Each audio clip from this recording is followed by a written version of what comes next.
All right, Shalom.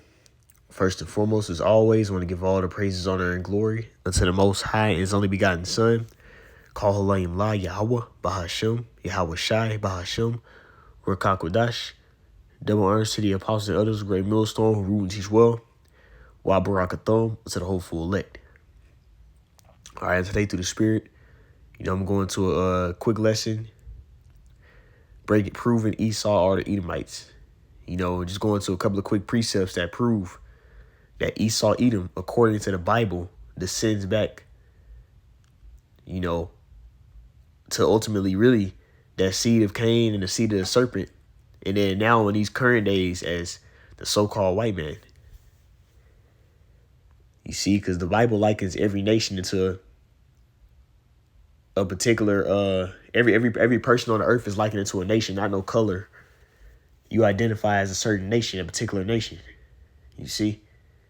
And the nation that Esau goes back to is the nation that the white man goes back to is the Edomites, Esau, which when you go into the blue letter, it won't say what Esau actually means. You see, right here when you go into the definition, it says Aisha, but it should be Aishashwa. All right, Aishashwa. Which, matter of fact, let me go do this real fast. All right, let's do this. So it will be Aishashwa.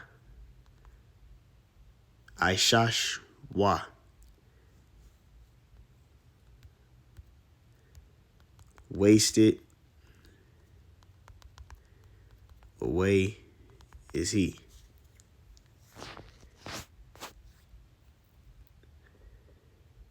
So it should be Aishashwa. Wasted away is he. This it says Aisha. It says Aisha with the Y at the end. That's not what it is. It's Aishashwa. All right. And that ultimately means wasted away is he, because when Esau was born, his skin didn't have pigmentation. So that's why you see Edomites nowadays, their skin tone, the Lord ultimately deemed them to have a curse to where their skin tone would, their blood would show forth through their skin. So there will be different shades of red. Because if you look at Edomite, they're actually not like super red, but they're like pink. They have a pink color, which pink is a derivative of red. Pink is a shade of red, a lighter shade. And this curse goes back to Cain, but I want to get this first. This is Genesis 25 and 24.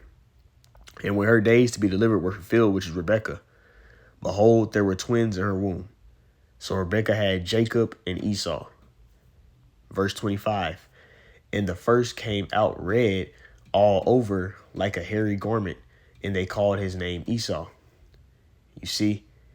So when he came out the womb, you see, his skin tone, his skin pigmentation was red. You see? So that ultimately proves that, that's indicated right there, first off, who this is speaking about. Because people back in the ancient times, they had pigmentation. And this is ultimately a curse that the Lord put on Cain, because Cain killed his brother Abel. So he would come back. That seed of Cain would come back later as Esau, because we understand this, Adam is Isaac in the reincarnation. And he ended up so Isaac had Cain and Abel. And then guess what? Adam had Cain and Abel. And then guess what? Isaac would have Jacob and Esau. You see, so it's spiritual. But when you go here, let's get this right quick. It's down more on the bottom. Let's see. I believe it's, let's see. Let me check this out right here. Cain. I think it's in 4, but let me come down in 4 and read down. All right.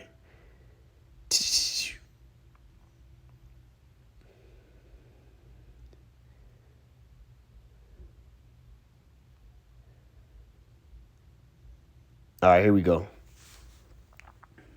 I'm gonna start up here. This is Genesis 4 and 13. Wait.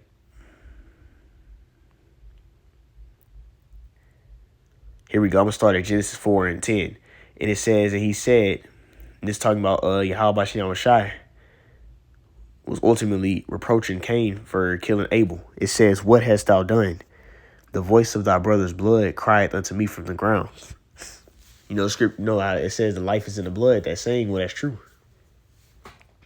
Abel's spirit was crying out. Verse 11, it says, "And now art thou cursed from the earth, which hath opened her mouth to receive thy brother's blood from thy hands." See, Lord made Cain be a cursed genealogy. Let's read it. Verse 12, "When thou tillest the ground, it shall not henceforth yield unto thee her strength. A fugitive and vagabond shall thou be in the earth." It's like a traveler and a criminal. You see?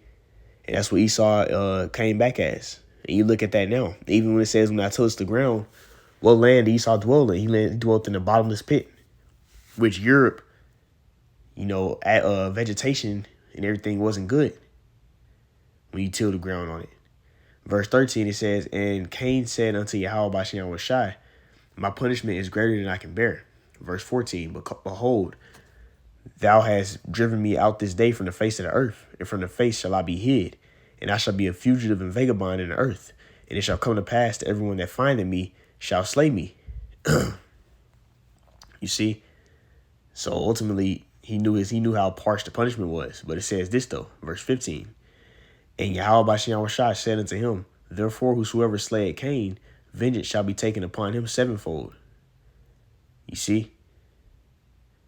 So the Lord's gonna eject him because the Lord said, "Nah, this is I'm taking Cain." But it says, "And Yahweh Bashan Shai set a mark upon Cain, lest any finding him should kill him." Let's get that word mark real quick.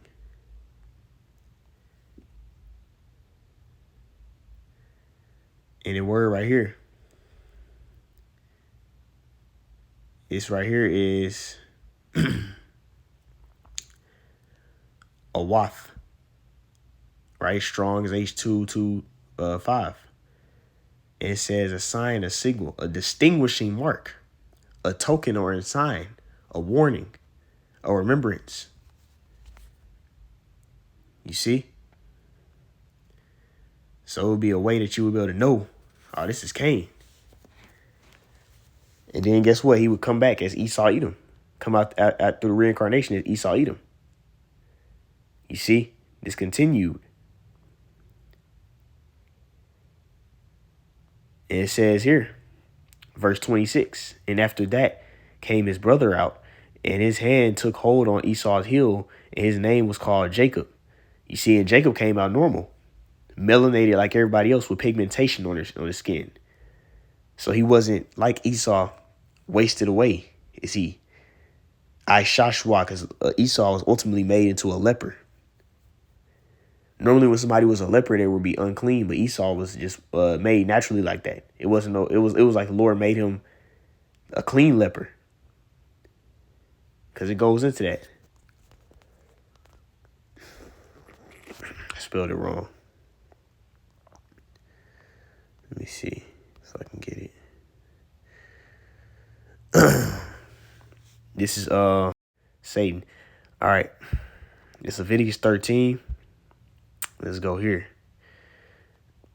It says Leviticus 13. Come on, man. Leviticus 13 and 29. All right. Let me see. Let me see something. Let me see.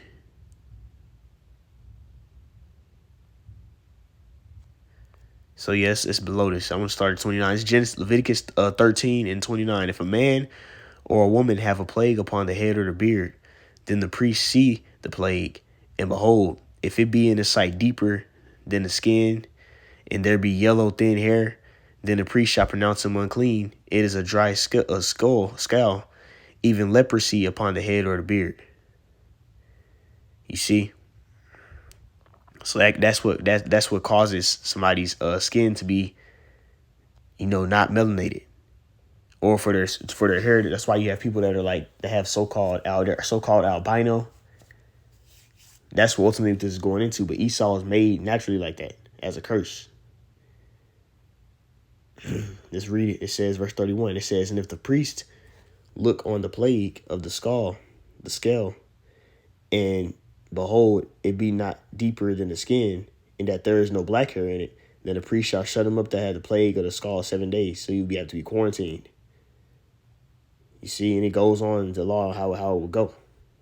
But that's ultimately somebody's unclean if they have that hair, like Esau has, and their skin is like that. He was made a natural leper. You see? And then we even read down. Let's go to 27. It says, and the boys grew, and Esau was a cunning hunter, a man of the field. Jacob was a plain man dwelling in tents. Now, when you look at the modern men that are great hunters and everything, who is that? The so-called white man. He's a man of the field. A lot of those dudes living off the grid are Edomites. That's all into hunting, venison, the hunting of venison, and all that stuff, the guns. That's what they do. Verse 28, it says, and Isaac loved Esau because he did eat of his venison. You see, he always brought him a good hunting thing. He was a great hunter. It says, but Rebekah loved Jacob. You see? And it says, and Jacob sawed pottage. He was making some stew. It says, and Esau came from the field and he was faint, so he was hungry after hunting. But it says this, verse 30, it says, and Esau said unto Jacob, feed me, I pray thee, with that same red pottage, for I am faint. Therefore was his name called Edom. You see? And the food wasn't ready. By the way, the stew, the meat wasn't ready, but he wanted it right now. And that's what Esau is like now. He likes to eat his meat, not cooked all the way. Verse 31. And Jacob said, sell me this day thy birthright. And Esau said, behold, I am at the point to die. And what profit shall the birthright do to me? You see, so he was all in the moment. You see, it says, and Jacob said, swear it to me this day. And he swore unto him, and he sold his birthright unto Jacob. Verse 34, then Jacob gave Esau bread and pottage of lentils. He did eat and drink, and rose up and went his way. And thus Esau despised his birthright. You see? So he ate it when it wasn't even fully ready.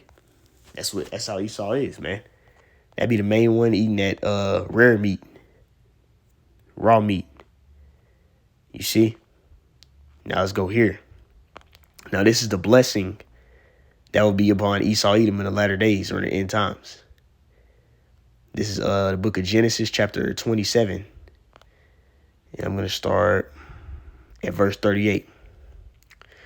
And this is when Esau is speaking to Isaac. And Esau said unto his father, hast thou but one blessing? My father, bless me, even me also, O my father. And Esau lifted up his voice and wept because he sold his birthright to Jacob. And then even Jacob had, yiquabbed and seemed like he was Esau, made himself hairy so that his dad can bless him with it. But ultimately Esau gave that away to Jacob, his birthright, as being the firstborn. But at the end of the day, it was already prophecy because when the Lord said that the elder shall serve the younger. So it was already it was set up to happen. The Lord just had it ordained to where Esau sold it in that manner. But this is verse 39, Genesis 27 and 39. And Isaac his father answered and said unto him, behold, thy dwelling shall be the fatness of the earth and the dew of heaven from above. That fatness goes into oil. Now, who controls the oil in the earth right now?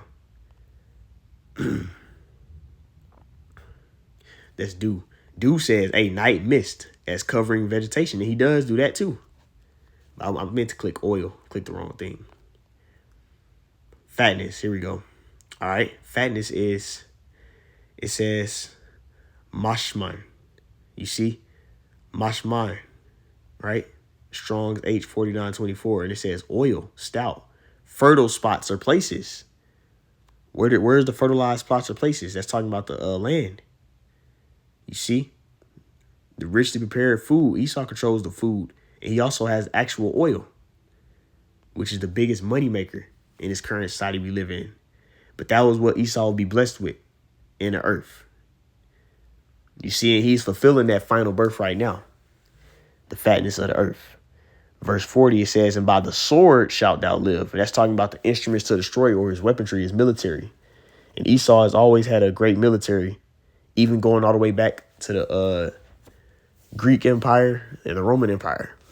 He's always had a great military, and he's revised that Greco-Roman Empire now in the form of NATO and the EU.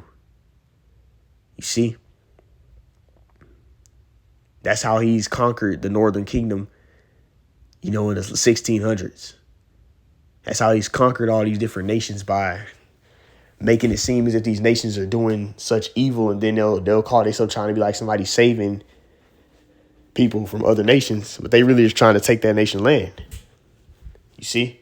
But they use the sword to do that, man.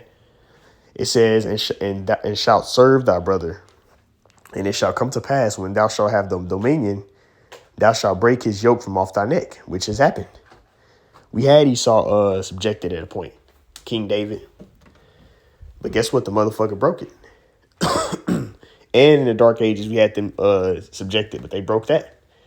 But we're coming to a point in time where he's going to ultimately be in subjection to us forever. You see? So now let's get to the next point. And how do you prove that Esau lived by that sword? Well, right here, this is a precept of what we just read. In verse 4, and there went out another horse that was red. Horse is significant with power. That's why you have this term horsepower in cars, right? It says, and power was given unto him that sat therein to take peace from the earth. You see? So how do you take peace from the earth?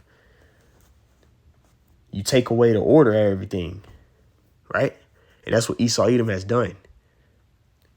He made everything lawless. So now it's no peace.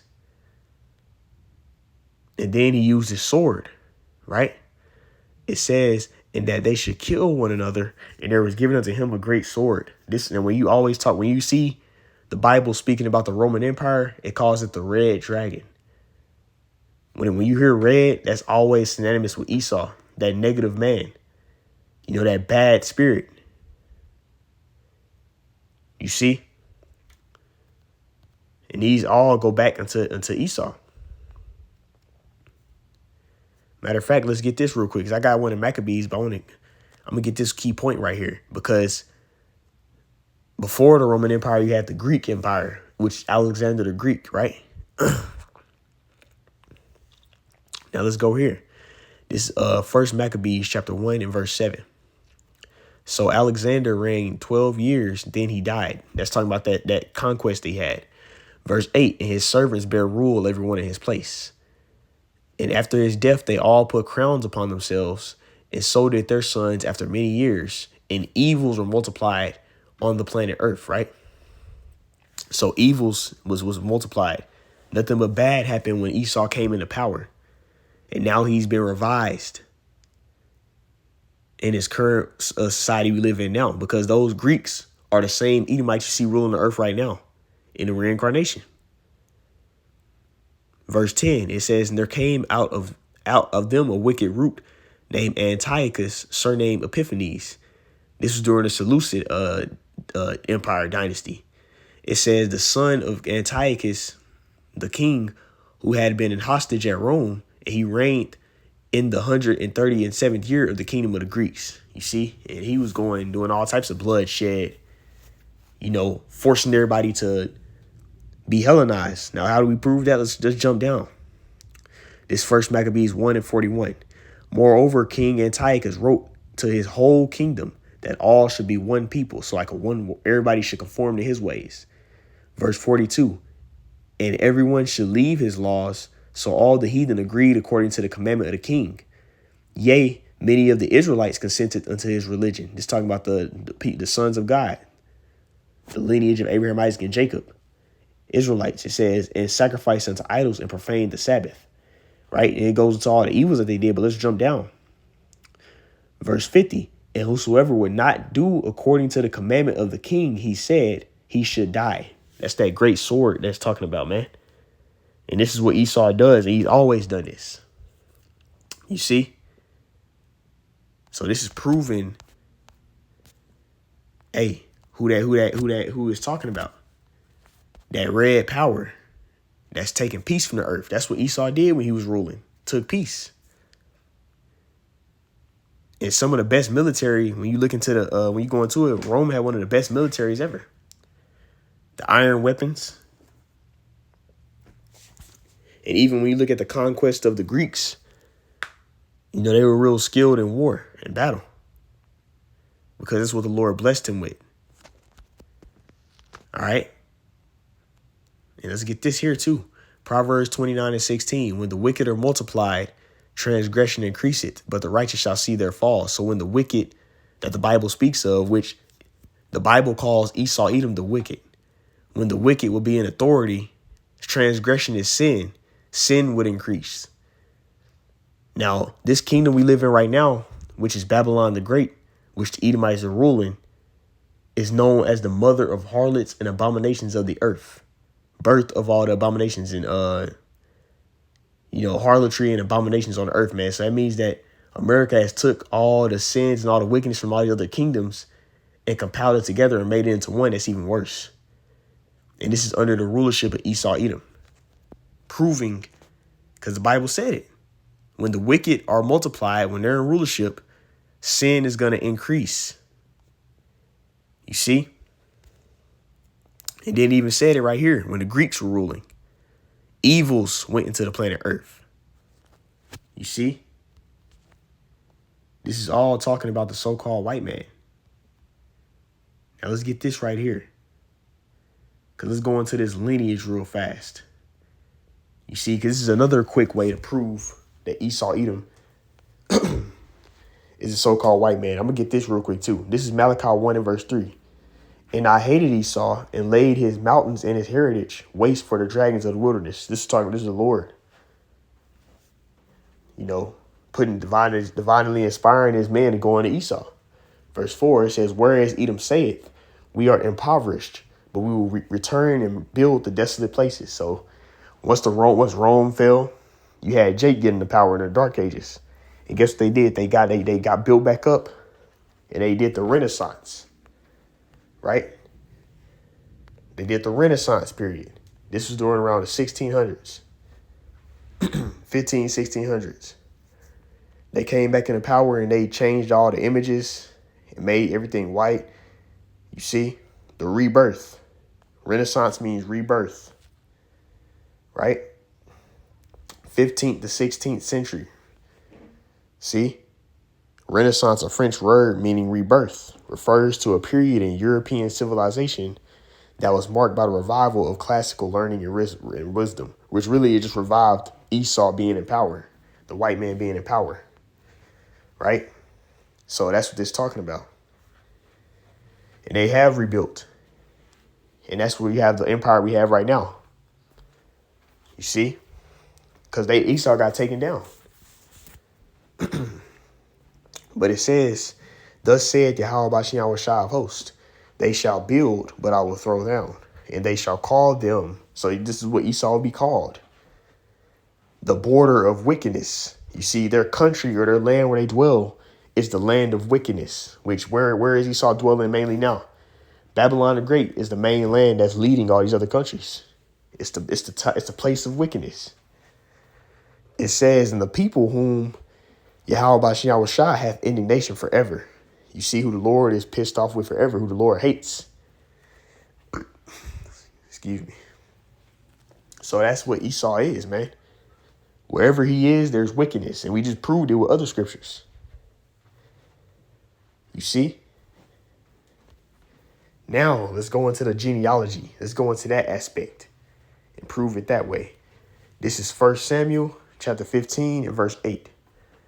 And he took Agag, the king of the Amalekites, alive. And this is Saul. It says, and utterly destroyed all the people with the edge of the sword. You see, this is when the Lord ordered him to go and slay all the Amalekites and not leave none remaining. But he did, Saul. But the point I wanted to get right there is that Agag goes back to Amalek, right? And let's go into the genealogy of Amalek. There's a point I want to give with these next two precepts. This is 1 Chronicles 1:34. And Abraham begat Isaac, the sons of Isaac, Esau and Israel. It says the sons of Esau, Eliphaz, Reuel, Jeush, Jalim, and Korah. Now, when you go into that genealogy of Eliphaz, Eliphaz is one of the top dukes of Esau. He birthed Amalek. Let's read it. The sons of Eliphaz were Teman and Omar, Zephi, Gatam, Kenaz, and Timnah, and Amalek, right? Amalek. Okay, so Amalek goes back to the Edomites. So from there, let's go here. This is additions to Esther, chapter 7 and verse 10. For Ammon, a Macedonian, you see, the son of Amadatha, right? Being indeed a stranger from the Persian blood and far distant from the goodness, and as a stranger received of us. So he wasn't no fucking Persian. You see, he was a Macedonian. And we just read how ultimately, look, check this out. Let's go here. Motherfucker was Amalek. Let's go to Esther 7. Nigga was Amalekite. Where's Esther at? Esther. I just passed it up. There we go. Esther 3. All right. Esther 3. Let me see. Find it. Agag was Amalek. Let me see. Let's see.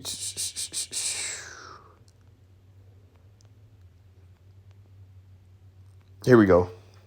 It's the first verse. It says, after these things, the king Ahasuerus promote Haman, the son of Hammedatha, the Agagite. The Agags was Amalek, and advanced him and set his seat above the princes that was with him. Right? So we just read it. Those were Edomites. Right? Amen. Agag was Edomites. Right? Now let's go here. This first Maccabees chapter 1 and verse 1. And it happened after Alexander, the son of Philip, the Macedonian, which goes back to the Agagites, which were Amalek, Edomites, who came out of the land of Chetam, had smitten Darius, the king of Persians and Medes, that reigned in his stead, the first over Greece. So they were Edomites. And even when you look up the Greeks, look at them. King of Macedonia, Alexander the Greek. They were Edomites. They descend back from Edomites. You see? So no matter what you try and do to try and save Esau, the scriptures will prove that they're actually the so-called white man. You see? And that he is the wicked that the Bible speaks of. Right? But those are just a couple of quick precepts to prove, that Esau is the so-called white man. Lord willing, to gain some edification. But I'd like to end it off by saying, call Allah, Yahweh, Bahashem, Yahweh Shai, Bahashem, Ruka Kodash, double honors to the apostles and others, a great millstone, room to swell, Kwam Nasrallah, Shalom.